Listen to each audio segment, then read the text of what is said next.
ಅನುದಾನ ಬಿಡುಗಡೆ ಆಗದೇ ಇದ್ದರೆ ರಾಜೀನಾಮೆ ಕೊಡ್ತೀನಿ ಅನ್ನುವಂಥ ಮಾತುಗಳನ್ನು ಹೇಳಿದ್ದಾರೆ.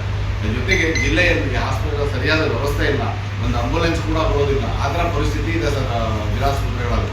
ಆಂಬುಲೆನ್ಸ್ಗಳ ಸಿಗೋದಿಲ್ಲ. ಒಂದು ಆಕ್ಸಿಡೆಂಟ್ ಆದರೆ ಕರ್ಕೊಂಡು ಹೋಗ್ಲಿಕ್ಕಾಗಲ್ಲ. ಪೊಲೀಸರು 112 ಬಂದು ಅವರು ವೆಹಿಕಲ್ ಸಣ್ಣ ಪುಟ್ಟ ಇದೆ ಕರ್ಕೊಂಡು ಹೋಗ್ತಾರೆ. ಹೆಚ್ಚು ಕಮ್ಮಿ ಜಾಸ್ತಿ ರಕ್ತ ಬಿದ್ದಿದೆ, ಅವರು ತಗೊಂಡು ಹೋಗೋಕ್ಕಾಗಲ್ಲ. ಆ ಥರ ಪರಿಸ್ಥಿತಿ ಇರುವಂಥ ಪರಿಸ್ಥಿತಿ ಇದೆ. ಏನಾಯಿತು, ನಿಮ್ಮಂಥ ಪತ್ರಕರ್ತರು ಆಗ ಇಲ್ಲಾದರು, ಸತೀಶ್ ಐನಂಥವ್ರು ರಾಜಕಾರಣಿಗಳು ಇಲ್ಲಾದರು ಅವಾಗ. ಹಾಗಾಗಿ ಲೇಟ್ ಆಯಿತು ಮಲ್ಟಿ ಸ್ಪೆಷಾಲಿಟಿ ಹಾಸ್ಪಿಟ್ಲಿಗೆ ಅಥವಾ ಏನು ವ್ಯವಸ್ಥೆ ಮಾಡಿ. ಈಗ ನಾವಾಗಲಿ ಅವರಾಗಲಿ ಬಂದಮೇಲೆಲ್ಲ ಮಾಡ್ತಾ ಇದ್ದಾರಲ್ಲ, ನೀವು ಮತ್ತು ನಮ್ಮನ್ನು ಏನು ಎಬ್ಬಿಸ್ತಾ ಸರ್. ಈಗ ನಿಮ್ಮ ಅವಧಿಯಲ್ಲಿ ನಿರೀಕ್ಷೆ ಮಾಡ್ಬೋದಾ ಸರ್? ಈಗ ಖಂಡಿತ ಆಗ್ತದೆ, ಅದರಲ್ಲಿ ಏನು ವ್ಯತ್ಯಾಸ ಆಗೋದಿಲ್ಲ.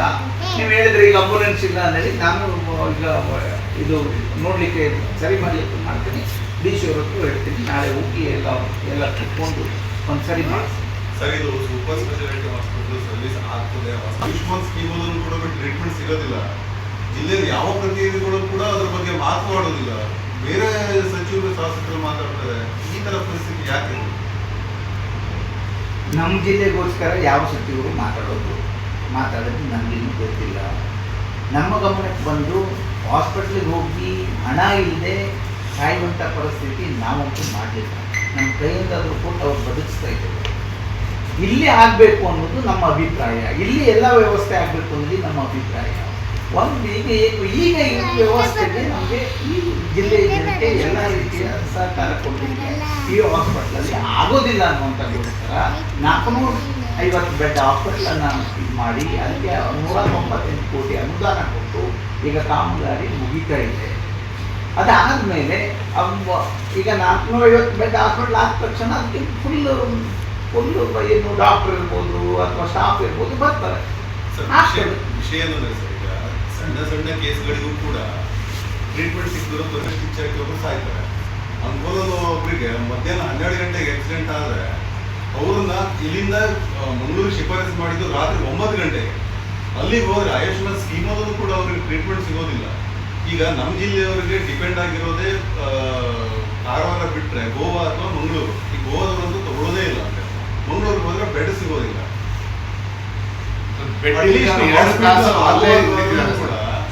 ಅದು ರಿಪೀಟ್ ನಿಮ್ಮ ಹೊನ್ನಾವರ ಕ್ಷೇತ್ರದವರು ಕೂಡ ಒಬ್ರು ಪಾಪ 21 ವರ್ಷದ ಹುಡುಗ ದುಡ್ಡು ಕಟ್ಲಿಕ್ಕಾಗದೇ ಹಾಸ್ಪಿಟಲ್ ಬೆಡ್ಗೋಸ್ಕರ ಎಲ್ಲ ಹಾಸ್ಪಿಟಲ್ಗಳಲ್ಲಿ ಪೇಷಂಟ್ ತಗೊಳ್ತಾ ಇಲ್ಲ.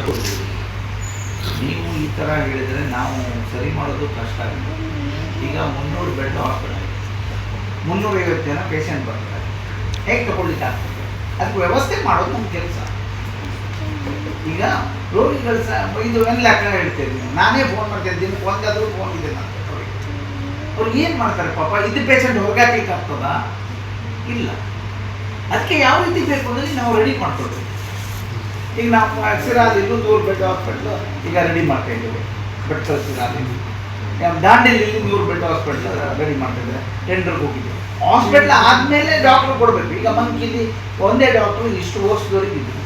ಈಗ 3 ಡಾಕ್ಟ್ರು, ಒಂದು 24 ಸ್ಟಾಫು ಎಲ್ಲ ಬಂದು ಈಗ ಮಾಡ್ತಾ ಇದ್ದೇವೆ. ಒಂದೇ ಸಲ ಮಾಡಲಿಕ್ಕೆ ಏನು ಸಾಧ್ಯ ಆಗ್ತದೆ? ಅದಕ್ಕೆ ಹೇಳಿದೆ ನಾನು ಪ್ರಶ್ನೆಗೆ ಏನು ಉತ್ತರ ಕೊಟ್ಟಿದ್ದೆ ನಿಮ್ಗೆ ಅರ್ಥ ಆಯ್ತು. ಇಲ್ಲಾಂದ್ರೆ ಎಲ್ಲ ಸುಮ್ಮನೆ ಇದ್ರು ಗೊತ್ತಿಲ್ಲ ನನಗೆ. ದೇವರು ಒಳ್ಳೇದು ಮಾಡಲಿ ಸರ್. ಆಗಲ್ಲ, ಪ್ರಯತ್ನ ಆಗ್ತಾ ಇದೆ. ಅಟ್ಲೀಸ್ಟ್ ಇಲ್ಲಿಂದ ಮಂಗಳೂರು ದಕ್ಷಿಣ ಕನ್ನಡ ಹೋದವರಿಗೆ ಕೋಆರ್ಡಿನೇಟ್ ಮಾಡ್ಲಿಕ್ಕಾದ್ರೂ ಒಬ್ಬರು ಆಫೀಸರ್ನ ನೇಮಿಸಿದ್ರು.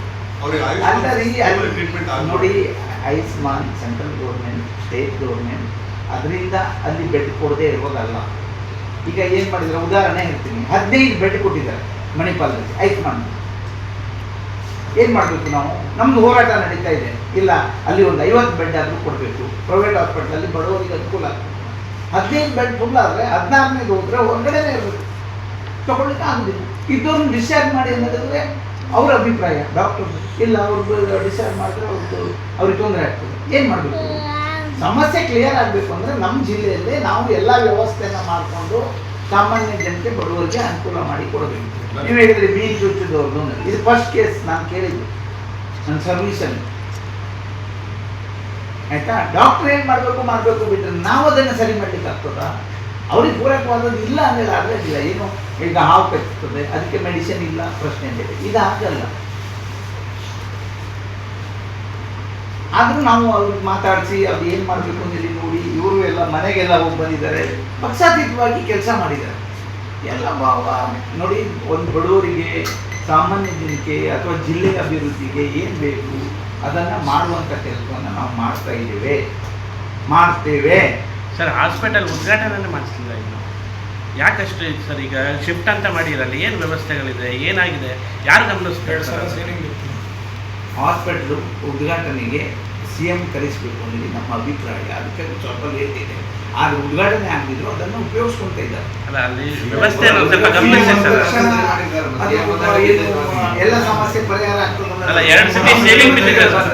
ಸಂಬಂಧಪಟ್ಟ ಮಂತ್ರಿ ಬಂದ್ರೆ ನಮ್ಗೆ ಅನುಕೂಲ ಆಗ್ತದೆ. ಮತ್ತೆ ಏನಾದರೂ ಸಮಸ್ಯೆ ಇದ್ರೆ ಇಲ್ಲೇ ಕ್ಲಿಯರ್ ಮಾಡ್ಬೋದು ಅಂದ್ರೆ ಆ ಭಾವನೆಯಿಂದ ಇದ್ರೆ ಬಿಟ್ಟರೆ ಅಥವಾ ಬೇರೆ ಯಾವುದೂ ಇಲ್ಲ. ಅವ್ರ ಮೇಲೆ ಕ್ರಮ ತಗೊಳ್ಳೋಕೆ ಈಗಾಗಲೇ ಆದೇಶ ಮಾಡಿದ್ದೇವೆ, ಈಗ ಕ್ರಮ ಆಗ್ತದೆ.